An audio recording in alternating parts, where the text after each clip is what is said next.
Welcome to the Art of Hobbiness. We are so excited to interview our good friend Drew Goodin today. Drew! He is what we like to call the most interesting man in the world. Yes. He's a deep diver and dabbler into many hobbies, and we're just so excited to chat about all the things that you like to do. It is incredible to be here. I'm such a fan of this podcast. I think what you all are doing is so important. You've hit on so many great themes during the podcast, this whole hobby gap, the idea of individual hobbies shifting to family hobbies. It's really resonated with me as a dad, and I just really appreciate all that you're diving into. Oh my Thank gosh. you so much, Drew. That's such a huge compliment. It Coming really from the is. guy that we think is like the most interesting person in the world, so I'm kind of fangirling a little bit about you, Drew. Oh, man. I'm just like, okay, what else do you like about us? Well, okay, the last episode, Father's Day episode, right? Oh, yeah. There's something that was so special about partners interviewing each other, and the episode ended and it was almost as good as a hangout session with the four of you. It was just incredible, but there was a little bit of almost like a therapy component of it, because how often do you get protected time with your partner, kids not interrupting, to deep dive into a specific topic? And so I love that. And then it ended and I thought, man, I wish Adam and Pat had a podcast to interview Erin and Tam. So I was trying to convince Pat to do a podcast. Oh, interesting to reverse that. I like that. I have talked to Pat a little bit about like them doing a podcast about our podcast and like taking each episode and giving commentary about it. Because I mean, why not, right? Yeah. Like I feel like Pat's kind of getting, and maybe even Adam is getting a chance to kind of see a little bit behind a curtain. Definitely. That maybe they're learning a little bit about us that we don't necessarily project or tell them verbally. Yeah. Oh, yeah. Because I feel like even Pat's made comments about, like, he's like, wow, this is really interesting to actually see your and Erin's relationship. Yeah. Like, you know, there's the facade that we put around when we're around people, but then when it's just the two of us, I feel like we just we get a little bit more personal. I think you've made me cry like 4 times on this one. Because I'm just like, I love you, man. Yeah, and then just diving into all these random things and the things to learn from that. I'm never going to try calligraphy, I'll tell you. No, don't. Awful. But all the failures, the attempts, holding yourself accountable, holding each other accountable, posting the little pictures along the way. It's really huge fan. Oh my Honored gosh. to be here. Thank you so so cool much, to see you Drew. behind the scenes. Well, we would love to dive into your long list of hobbies. Gosh, you gave us this list, and I just can't believe all the things that you do and have done. So we've got self-developing black and white photography. Specifically maternity photos, by the way. He's made an app for a friend to make a journal, like daily, writing and illustrating children's books. 5 a small of them. stint in knitting. He was on a reality TV show called Make 45 on PBS. We'll dive into more of that here in a minute. Loves to do deep dives into different food that he loves. So we've got a lot to talk about. Yeah, and let's be real here. Yeah. Each of those things are like a small little dabble. So it's not like I'm writing a children's book and then knitting a blanket. My knitting experience is a total of making one small coaster. So like Vera, I'm very much a dabbler. I will probably never pick up knitting again, but I'm an educator, and I think a component of my dabbling in hobbies allows me to connect with students and other teachers. So when a student approaches me and says, hey, I'm interested in photography, I've got an experience that I can hang on to introduce them to photography. Which is such a great point, because we talk about this often, about how, like, as adults, like, we find it kind of hard to make friends on the playground, whereas, like, our kids can just walk up and be like, hi, I like dogs. Do you like dogs? And then they play together. You bringing up how, like, a hobby is kind of like something that you could use on the playground. Be like, I like knitting. Do you like knitting? And then you've got a foundation to kind of start a friendship on. It's easier to connect with people when you have something just like basic like that, or a neutral ground, I guess. Yeah. Like I talk to Pat all the time, because I feel like I always say that Pat is like a chameleon when meeting people. He knows just enough about so many things that he just naturally finds something in common with somebody and can just hang with. And I think you bring up a great point about saying how, like, being kind of a dabbler of hobbies, what a great foundation to use to kind of facilitate making new friendships and building community, which I've been learning has been a huge driver for me and my interest of hobbies. So going back to how, you have all these different hobbies, you're a dad, you're also a career-driven man. How do you find the time to even start a hobby? One thing that I've appreciated about the podcast is the accountability that you have with each other and the listeners. And I think I am most successful with my hobbies when I'm held accountable. So, for example, all of these food hobbies, the first real deep dive into food was I checked out a textbook from the library of my cookbook of my favorite restaurant, Alinea in Chicago. Never been to Alinea, but there's so many great videos and cool things about it. And so I checked out the cookbook and taught myself to make this bison on river rock, super fancy, molecular gastronomy dish. And why did I care about doing that? Because I wanted to make an amazing dinner. Why do I learn photography? Because I want to be able to take a maternity photo of my partner. And so what I'm not good at are hobbies that there's no accountability or no end product or authentic audience. And so I think that's the common denominator for me, is knowing that I'm making this or doing this because it's going to be for an audience other than me. Oh, interesting. Yeah. That is really interesting. And do you feel like your audience tends to be specifically your family, or is the audience just anyone in general? Yeah, great question. It really varies. So back to the food, I attended my first seafood boil last July at a bachelor party in Austin. Incredible. I appreciated the social nature of it, the immersive nature of it. You're cooking all day, you're hanging out, chatting with friends, and then boom, at the end you pour out this huge pot of fresh cooked seafood. I was enamored. And so got home, promptly prototyped a seafood boil just for my family, just the four, my wife and 2 kids, tiny seafood boil. They loved it. So then quickly picked up all the things I would need to have a huge seafood boil. And now I think that was less than a year ago, and I've had 7 or 8 seafood boils of varying sizes. Wow, that's amazing. Yeah. So you love like connecting with people and entertaining people and doing something, helping to bring joy to other people. It sounds like that really inspires you, which is, and then I think too, the other thing when I was reading your list is that you have this ability to you're like, I want to learn about that. I'm going to do it. You follow your intuition and you just go for it. Like you don't let fear stand in your way. You don't think about like, oh, I can't do that because I've never done that before. Like, how do you do that? Do you have any advice for people to just, I think you call it bias towards action. I was just going to nailed it. So I would love for you to talk about a little bit on that, because I think that is a huge part of your personality that allows you to do this. And so I think we could all benefit from hearing that message. I think it's you learn something the best if you have to teach it. And I taught the design process for a really long time to kids grades. We even did a elementary school session one time. So kids grades, let's say 1st through 12th. For 7 or 8 years, and one of the key pillars of the design process is having a bias toward action. But maybe it even starts earlier. I was with a teacher cohort. We refer to ourselves as the disruption department, and we wanted to ramp up authentic learning in our classrooms. So we held a teacher cohort group where we'd get together once a week, talk education, but then also held ourselves accountable to learning a new skill, so that we would go through the failures like you experienced with calligraphy or even the bread making. Experience the failures, learn to overcome those, and end up with something that you're really proud of. So we set a challenge to learn a skill within a month, and that there was going to be an assessment at the end of the month, which was to present that skill to every other member of the teacher cohort. So we had teachers who chose knitting, sushi making, cookie baking, and I chose snare drumming. And this was inspired because I just happened upon a YouTube video of a marching band going crazy. It was so exciting, and I thought, wow, I would really like to learn to snare drum. And so hold on, let's back up. What is snare drumming? I don't know. Sorry, it's like I don't know. Thanks for pausing. So whereas a typical drummer, you picture a set of 5 drums. Snare drumming is just that drum that you strap on, like in a around. band. Okay, in a marching band. Okay, thank you. And so my authentic assessment was there's a pipe band. A shout out to John Ford Highland Pipe Band in St. Louis. They have open auditions every Wednesday.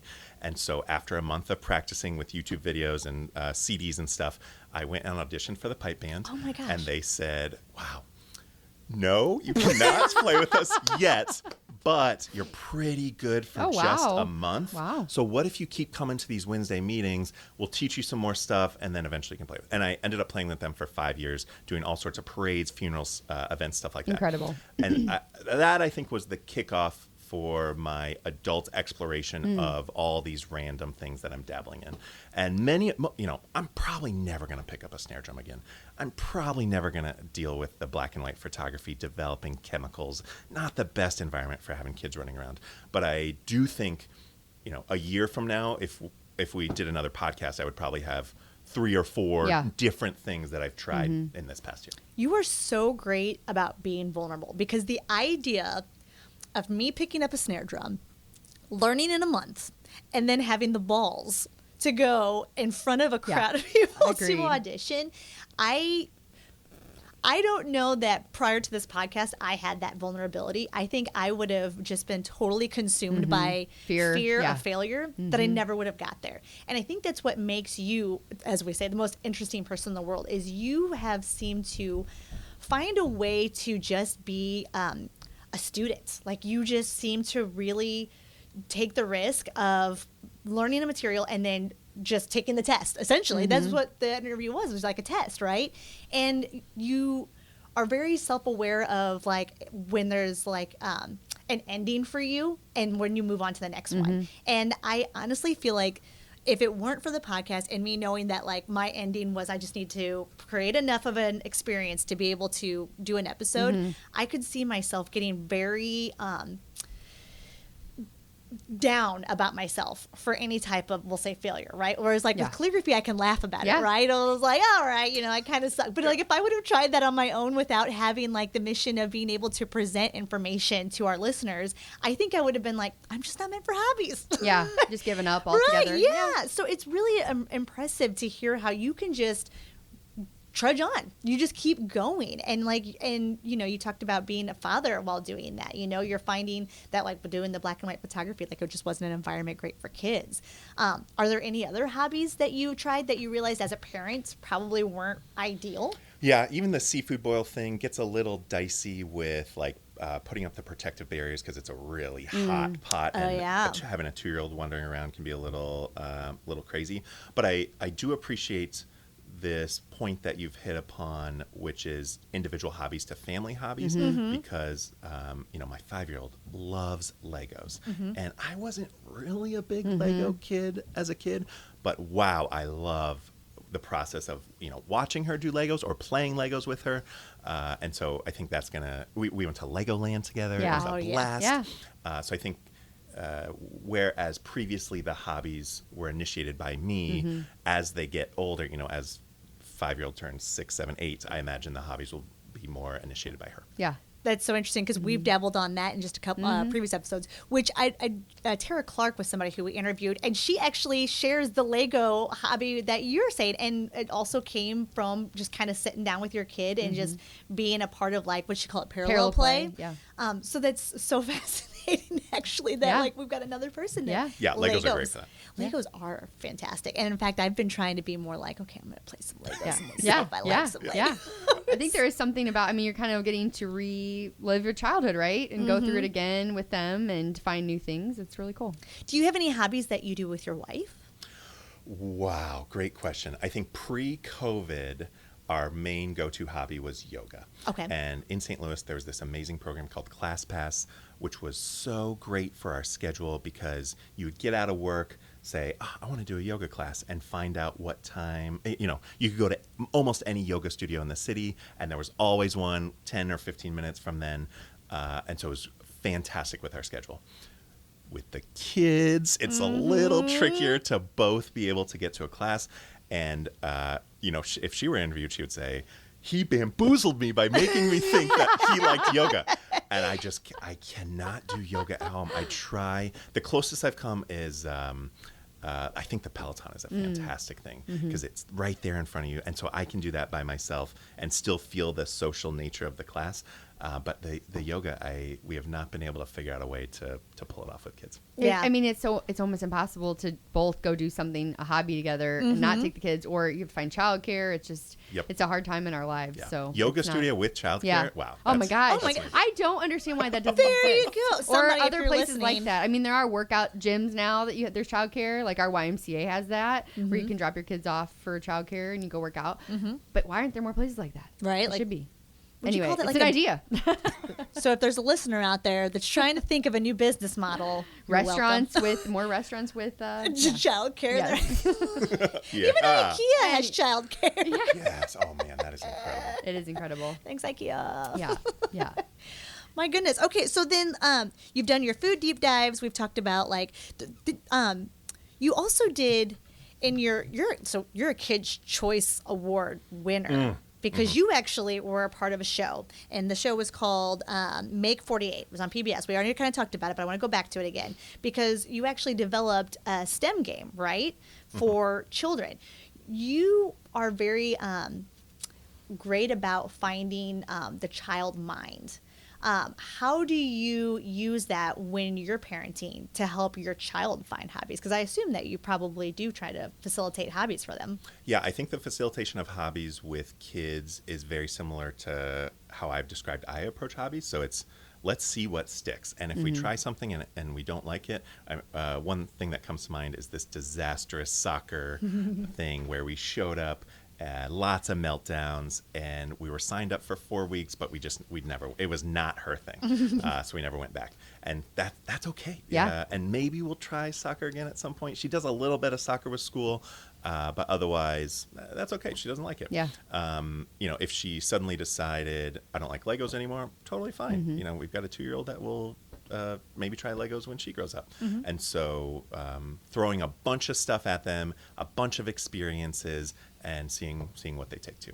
You bring up a good point because I feel like we've been having a lot of conversations about this idea of, do you like encourage your kid to stick it out to see if, because they try it once or twice, they may not like it, but then if they keep going, they might. So where do you draw the line, or what's your opinion on that, as far as, because you want to build some resilience and perseverance to help them find things that they love, but also you don't want to go against their natural inclination and intuition. So I don't know, I'm struggling. I've been thinking about that a lot, and where do you draw the line? Yeah, I think two ingredients that make it work. One, a hook. So for Legos, the first Lego set my 5-year-old built was Gabby's dollhouse. She loves Gabby's dollhouse.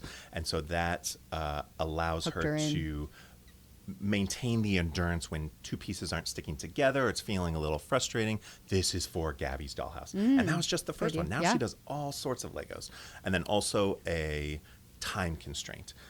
So similar to your calligraphy thing, knowing that I'm going to be talking about this on a podcast and then I'm done with it, that there's a little bit of relief that causes you to push through, or I'm going to bake this loaf and then I don't ever, other than my yeast that I have to get somebody to starter baby, then we're done. Yeah. And I think that eases the pressure a little bit to maximize engagement and enjoyment. Yeah, that's a good point. You don't feel like the pressure to keep going forever, or there's no end goal or no end in sight if you don't like it.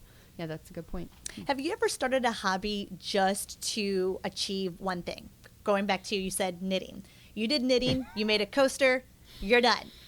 Did you go into knitting with wanting to make that coaster and just be done with it? Knitting was a fail. I started knitting because we have a makerspace at my school, and I'm very familiar with a lot of the stuff in the makerspace, but anything relating to fiber, sewing, knitting, crocheting, I just don't get it. So I wanted to challenge myself. It was one of these like winter break COVID things. So nothing to do, cold outside. Hey, and there was a knit shop right down the street. Walked to the knit shop, lovely people inside. Hey, I'm looking for some starter stuff. I really thought I would be knitting in my idle time. It seems so soothing. Yeah, you can do it while you're watching TV or exactly, something. Exactly. Yeah. It fills that bucket of hobby that you can be having your mind on other stuff while you're doing it. But but I was never able to overcome the learning curve. And that coaster is A, really ugly, and B, will be the last thing I ever did. Probably. Interesting. Yeah. Yeah. Well, at least you figured out that you didn't like that and you moved on. I really wanted to. I really wanted to. Intuition. It's so good though that you were able to recognize that just wasn't like your space and then move on. And I think I hope that like I'll get that naturally there, because I think sometimes I'm such a perfectionist in the sense that like if I don't achieve it all in an idea that I have, then I can't overcome that failure. And I feel like if I took on knitting and would have just gone and kept going, like I would have kept pushing miserably through it because I'm like I'm a perfectionist. I've got to get there. So I think it's so great that you had this intuition of just being like, nah, it's not my space. We gotta move on from there. And I hope to continue to build that. And maybe I'll just do, what would Drew do? I'm a fan of these low cost entry Low barrier to entry, hobbies. yeah. Low barrier to entry Yeah. hobbies. So like seafood boil. I just needed some shrimp and some seasoning for the How first about one. making creme brulee though? That doesn't seem Right. like You know, okay, Like so you get a torch in there. I'm fairly Some certain special there's ramekin fire. I started, yes. Okay, good point. Point taken. But I started small. Yeah. 4 Right. ramekins, Yeah. $3 each at Yeah. Target. And you're right, there was the fancy torch, but I convinced myself that could be used for other things if needed. And first batch turned out great. And so then building all the way up. So the authentic audience for that one was a Passover celebration with 26 people. Wow. And I found a parve recipe, which means it doesn't use dairy, parve creme brulee recipe. And it was a huge hit. Everyone loved Passover desserts, I guess, have a reputation for not being as great as a normal desserts because of the ingredients that are not included. And so having this parve creme brulee, everyone was a big fan. It was cool to participate in a Passover. Yeah. I'm not Jewish myself, but was invited and try something new. That had been so rewarding and helped you feel really like seen, because since it wasn't your crowd, it sounds like that's cool. Yeah, it was fun. And now I've comboed, so I have held a seafood boil with creme brulee. Oh my god! So that those two hobbies are That's going to awesome. recur. Just Low need to barrier to add entry. in the bison meal. But something like fishing, you need all this equipment, or golf. Oh my gosh, the idea of having a set of clubs to be able to get started is really intimidating to me. So I prefer these more dabble, try hobbies. I brought you a little gift. Oh wow! A dabble hobby, low barrier. This is I so like these exciting. 5 minutes hobby situations. Oh my gosh! goodness! Even All right, gift I'm wrapped. going to open this from Drew. Let's see what we think it is. All right, what you got? We've got sun catcher kits. Sun catchers! Oh, what a great Thank you, idea! Drew. And then sun catcher kit. Yeah, number one for 2. each. One for each. So we're talking 2 minutes We max. are going to try these out. So we paint them. Oh, I remember doing this as a I kid. do actually. too. And actually, what Yeah. inspired me was watching Raya, my 5-year-old, Aw. try one of these. And it's just so, in terms of the assessment, high engagement, high enjoyment, low skill Yeah. necessary Low to get skill, started. Can be social. You'll see that there's like multiple things Yeah. in there. And I think the most important is that high stress relief with those. Did you notice that he used our art of hobbiness rating scale just to tell us about that? Heck yeah, number one fan. What's up, listeners? You are so amazing. Let me know when you have merch. We do need We have been talking about merch. some merch. We might have to do that with our Daisy. I just want Yeah. a sweater with Yeah. the daisy Yeah. on it. Oh, yeah. My God, that's so thoughtful Yeah. of you. Like, I really appreciate the fact that, like, you supporting us. I talk all the time about, like, how that's been, like, a huge meaningful thing for me and Yes. this hobby journey is I'm finding a lot of friends actually are very supportive Yeah. and would have been supportive had I been brave enough to just talk about some of my interests and I'm learning that all my friends have very unique hobbies Yeah. themselves Yeah. that like why didn't I use my sources before, why did I use Google Well, to try to help me find a hobby? I think it's so interesting. Like, we've just learned so much about you. I knew a few of those things, but I didn't know all those things. And just learning so much about our friends and our family, and like just normalizing that it's okay to like what you like and not feel like you have to be judged, or that you're not going to be judged about it. Yeah, I agree. Yeah. Because I think before I also pigeonholed myself into being like, well, my hobbies are boring and nobody cares, and like I'm not going to share them with people. Yes, and I feel like we're finding quite the opposite in this. I feel like we're finding a lot of people like Drew even gifting us. Dream Catchers was like, here's a quick one, go. It's awesome. Brilliant. Yes. Very thoughtful Thank of you. you. Yeah, Drew. you all have hit on something incredible. Thank you. I can't wait for the merch. I hope there's a book in here somewhere. Gretchen Rubin might have some issues with the title, but please keep going because you're onto something Drew. amazing. Thank you, Drew. Thank you so much. Well, I mean, is there anything that you want all of our listeners to walk away with as far as like any like the one true advice as far as trying hobbies? Is there a message? Yeah, you mentioned vulnerability. I am a Brene Brown scholar, yes. true and true. Love her. Daring Greatly, favorite book of all Yes. time. I think I've read everything she's put out. If you are not a reader, check out her TED Talk, The Gift of, or the something about vulnerability. I can't remember the name of the TED Talk, but the book, you can search her. She, I think, is the #1 most viewed TED Talk, and then consider reading Daring Greatly. It's an incredible book about parenting and relationships, and you can learn a lot about hobbies from it. Yeah. I appreciate that. Well, thank good you tip. so much. Yeah. Yes, Thank we you, so Drew. appreciate you, Drew. You're wonderful. My pleasure. Thanks for having me. Yeah, thanks. Bye. Bye.